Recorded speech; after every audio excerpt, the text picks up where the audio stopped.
وہ ایک دفعہ رسول اللہ صلی اللہ علیہ وآلہ وسلم کا تذکرہ کرتے ہوئے کہنے لگے کہ رسول اللہ صلی اللہ علیہ وآلہ وسلم اپنے اونٹ پر بیٹھے ہوئے تھے اور ایک شخص نے اس کی نکیل تھام رکھی تھی۔ آپ صلی اللہ علیہ وآلہ وسلم نے پوچھا، آج یہ کون سا دن ہے؟ ہم خاموش رہے حتیٰ کہ ہم سمجھے کہ آج کے دن کا آپ کوئی دوسرا نام اس کے نام کے علاوہ تجویز فرمائیں گے۔ پھر آپ صلی اللہ علیہ وآلہ وسلم نے فرمایا، کیا آج قربانی کا دن نہیں ہے؟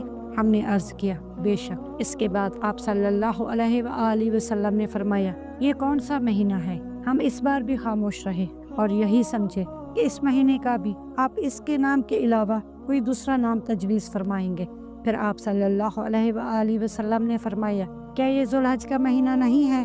ہم نے عرض کیا، بے شک۔ آپ صلی اللہ علیہ وآلہ وسلم نے فرمایا، تو یقینا تمہاری جانیں اور تمہارے مال اور تمہاری آبرو تمہارے درمیان اسی طرح حرام ہے جس طرح آج کے دن کی حرمت تمہارے اس مہینے اور اس شہر میں ہے۔ بس جو شخص حاضر ہے اسے چاہیے کہ غائب کو یہ بات پہنچا دے، کیونکہ ایسا ممکن ہے کہ جو شخص یہاں موجود ہے وہ ایسے شخص کو یہ خبر پہنچائے جو اس سے زیادہ حدیث کا یاد رکھنے والا ہو۔ صحیح بخاری حدیث نمبر 67۔ رسول اللہ صلی اللہ علیہ وآلہ وسلم نے ہمیں نصیحت فرمانے کے لیے کچھ دن مقرر کر دیے تھے، اس ڈر سے کہ کہیں ہم کبیدہ خاطر نہ ہو جائیں۔ صحیح بخاری حدیث نمبر 68۔ آپ صلی اللہ علیہ وآلہ وسلم نے فرمایا، آسانی کرو اور سختی نہ کرو، اور خوش کرو اور نفرت نہ دلاؤ۔ صحیح بخاری حدیث نمبر 69۔ عبداللہ ابن مسعود ہر جمعرات کے دن لوگوں کو واز سنایا کرتے تھے۔ ایک آدمی نے ان سے کہا کہ اے ابو عبد الرحمن، میں چاہتا ہوں کہ تم ہر روز واز سنایا کرو۔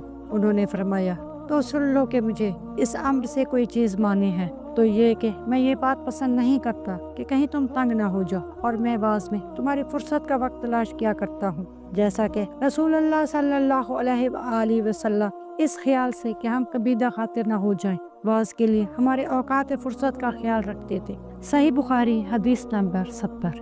اگر آج کی ان احادیث نے آپ کے دل میں کوئی لرزش پیدا کی ہو، کوئی آنسو روک لیا ہو، یا ایمان کے کسی گوشے کو جگا دیا ہو، تو سمجھ لیں کہ رسول اللہ صلی اللہ علیہ وآلہ وسلم کی باتوں نے آپ کے دل کو چھو لیا ہے۔